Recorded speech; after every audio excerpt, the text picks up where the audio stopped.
Pemirsa, jelang perhelatan pemilihan kepala daerah 2024 mencuat kabar adanya pengaruh Presiden Jokowi untuk pasangan calon yang akan didukungnya. Namun pilkada serentak digelar bertepatan dengan berakhirnya masa jabatan Jokowi sebagai presiden. Dan di sisi lain, Presiden terpilih Prabowo Subianto akan dilantik dan akan menggantikan peran Jokowi. Lantas benarkah Prabowo efek akan lebih unggul dibandingkan dengan pengaruh Jokowi di pilkada serentak mendatang?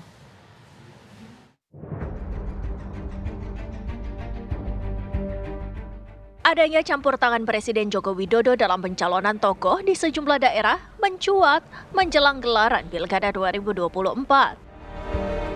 Presiden Jokowi dinilai masih mempunyai peran besar untuk kemenangan kepala daerah yang didukungnya. Namun pada saat pagelaran Pilkada di bulan Oktober-November mendatang, Jokowi sudah bukan lagi sebagai presiden dan telah menyerahkan kepada Prabowo Subianto sebagai presiden terpilih. 20 Oktober 2024, Prabowo Subianto dan Gibran Rakabuming Raka dilantik sebagai presiden dan wakil presiden. Waktu tersebut bertepatan dengan hiruk-pikuknya pagelaran pemilihan kepala daerah serentak. Efek Prabowo dinilai akan lebih berdampak pada kemenangan kepala daerah yang akan didukungnya bersama Partai Gerindra dan partai koalisinya. Namun, relawan Presiden Jokowi Projo masih meyakini bahwa berdasarkan hasil kepuasan terhadap pemerintahan Jokowi saat ini masih tinggi. Siapapun kepala daerah yang didukung akan mendapatkan insentif khusus tersebut. Projo dan Pak Jokowi punya kesamaan dalam memahami kata kunci keberlanjutan tadi, gitu ya. Dan mengenai calon-calon yang akan didukung, juga pasti kita akan silaturahmi dan komunikasikan, terutama ke partai-partai Koalisi Indonesia Maju. Gitu. Nah, yang kedua yang juga penting dilihat, ya, bahwa survei-survei kepuasan masyarakat terhadap pemerintahan Pak Jokowi di akhir masa jabatan ini juga anomali cukup tinggi, gitu. Jadi saya pikir ini juga dapat memberikan insentif khusus bagi calon-calon yang akan kita dukung. Calon-calon kepala daerah yang akan bertarung di pilkada nanti akan menarik banyak kepentingan politik. Presiden Jokowi maupun Presiden terpilih Prabowo masing-masing berada dalam satu irisan yang sama di pemerintahan mendatang. Namun, di setiap daerah mempunyai peluang untuk berbeda calon yang akan didukungnya. Lantas, benarkah Prabowo efek akan lebih unggul dibandingkan pengaruh Jokowi? Tim TV One mengabarkan.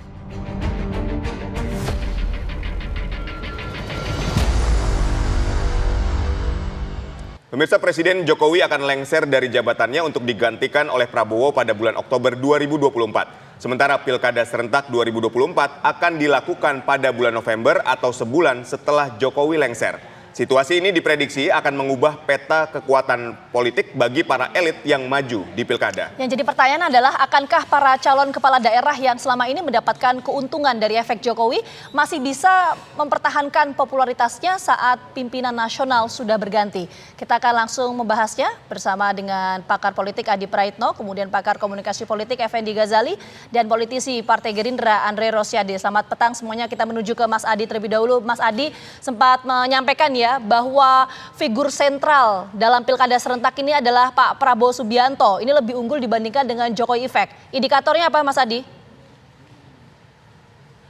Ya, saya kira itu hanya sebatas prediksi saya sebenarnya, karena saya ditanyakan oleh wartawan soal siapa sebenarnya yang akan memberikan efek politik elektoral terkait dengan pilkada di seluruh Indonesia. Saya mengatakan pilih, yaitu Prabowo Subianto, akan jauh memberikan dampak politik elektoral karena di Indonesia itu biasanya pilihan politiknya sangat tergantung bagi yang dilakukan oleh seorang presiden terpilih kepada kandidat-kandidat yang diusung. Dulu memang tak bisa dibantah ketika Jokowi mendukung salah satu paslon tertentu, maka akan berdampak secara positif secara elektoral. Tapi kalau kita mengacu kepada jadwal prosesi pergantian kepemimpinan di negara ini, tanggal 20 Oktober maka kita akan punya presiden baru namanya Prabowo Subianto yang saya kira saya cukup meyakini bahwa ketika Prabowo sudah jadi presiden ikut kampanye di berbagai tempat mengkampanyekan calon-calon presiden yang misalnya akan diusung oleh koalisi Kim, maka sangat mungkin orang yang selama ini memilih Prabowo Subianto, yang puas dengan Prabowo Subianto, yang suka dengan Prabowo Subianto, itu terasosiasi akan memilih siapapun yang nantinya akan diusung oleh Prabowo. Jadi dalam konteks itulah sebenarnya bandul politiknya itu hanyalah kepada Prabowo Subianto. Oleh karena itu di kita itu kan pemilihnya adalah pemilih yang sangat figur sentris. Kalau ada seorang presiden yang disukai, maka biasanya para pemilih itu mengikuti kemana arah pilihan politik seorang presiden itu.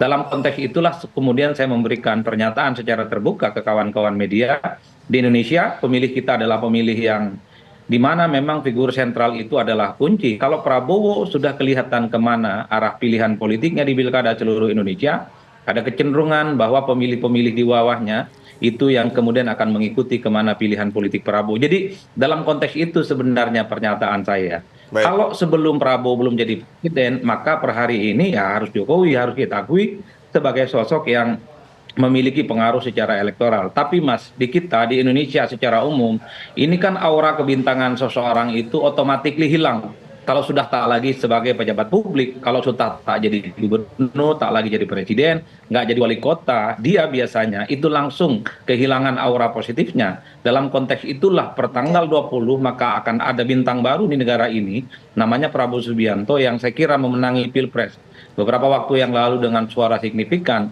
Itu ada kecenderungan ketika Prabowo dan partai-partai pengusungnya itu melakukan kampanye politik, disitulah secara umum migrasi dan pilihan politik itu akan berlabuh.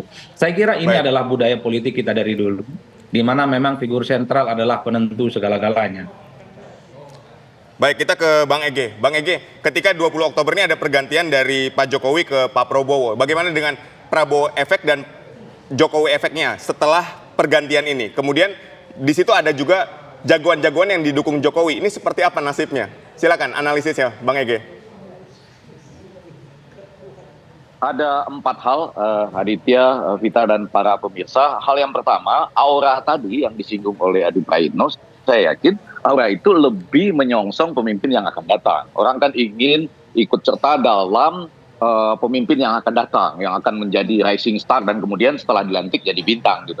Orang kan ingin menggantungkan nasibnya pada pemimpin yang akan datang, bukan pada yang akan berlalu. Itu satu. Dan yang kedua, jangan lupa ya, kita harus segera ingat tadi Praino serta seluruh pemirsa bahwa belum selesai pemilu ini ya, artinya sudah ditetapkan oleh KPU tapi belum dilantik presiden baru.